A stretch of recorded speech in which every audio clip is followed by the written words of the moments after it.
How about now? It is now. It is definitely now.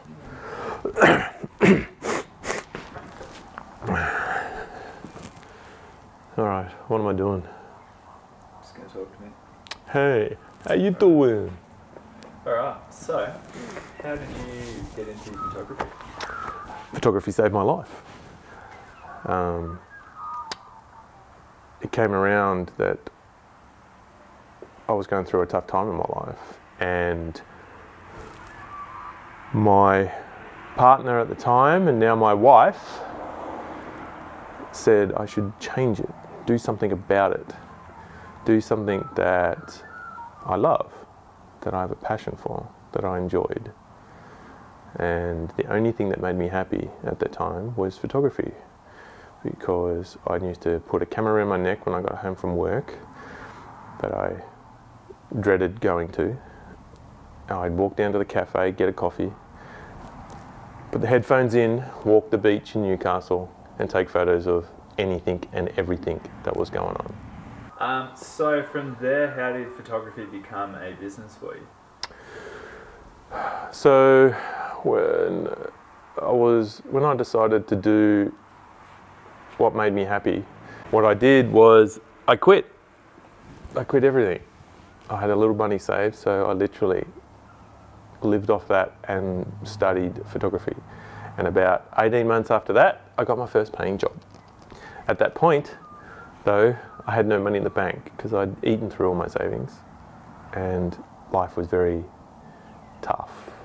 But I was surrounded by people who cared for me, and also I found that I woke up every morning not caring that I had no money in the bank. I woke up every morning smiling. I woke up in the morning enjoying life. So what's your favourite thing about teaching photography? Sharing the passion. I love giving back the knowledge that has taken me forever to figure out or get taught. And then I was lucky enough to have some amazing mentors going through the whole process of learning the art, learning the craft. And I think it's only fair to the world that I give back. The world is in love with photography, so much so that everyone who buys a camera thinks they're a photographer. It's not the case. Gear doesn't make a great photo. Gear just captures it. So buying a great camera doesn't make you a great photographer. And this is what I'm trying to show my students and teach them, that they can be amazing photographers. It doesn't matter what gear they have. Saying that, I do love my gear. What do you like to try and get out of your stories? When I shoot weddings, there is a moment at a wedding that is amazing. It tells that single moment tells that whole story of that couple. It tells the love, the passion, the feelings, the history, everything about them. But in that one captured frame, that one moment, I strive to find that moment and make sure I get it and capture it in such a way that it complements what it's trying to say to the world.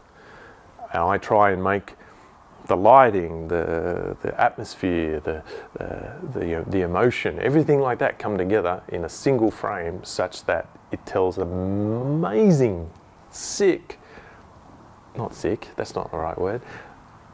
It tells a rich tapestry of life and emotions that these people have together, and I make it into one image. It tells a story that no amount of words could ever. How do you find that moment? It's off-camera work. It's talking to people. It's talking to the bride, talking to the groom, talking to the bridesmaids, the bridal party, the mother, the father, researching the cultures if I don't know the culture.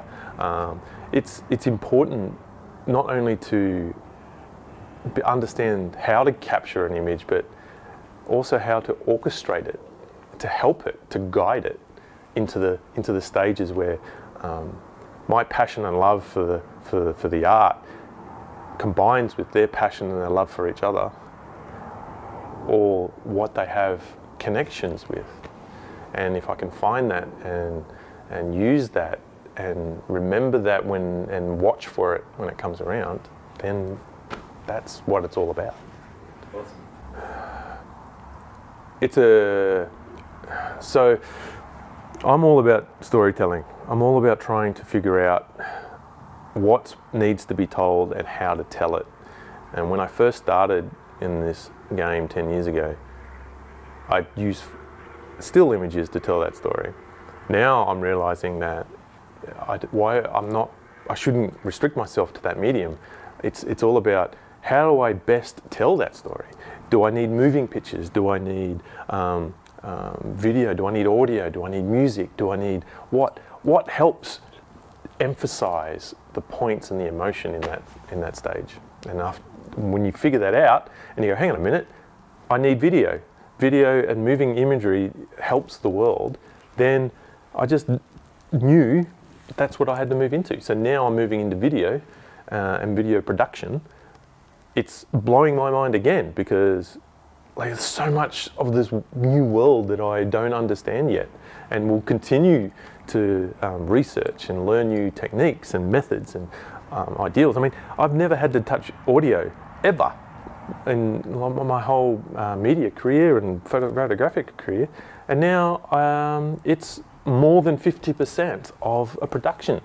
You have to nail your audio, because without good audio, the video, no matter how good the video is, will suck. But if your video is of lower quality and your audio is smack on perfect, you'll still pass. Which There's a dog barking. I know, right? Say that, that's brilliant. You have to nail the audio. Wolf. And wolf, baby, yeah. I found photography when I needed it. It saved my life. There's no doubt. I have nothing but passion and admiration and love for it. I will do anything I can to make sure that it grows and gets better and better in the world as well. Give a bit back because it saved me.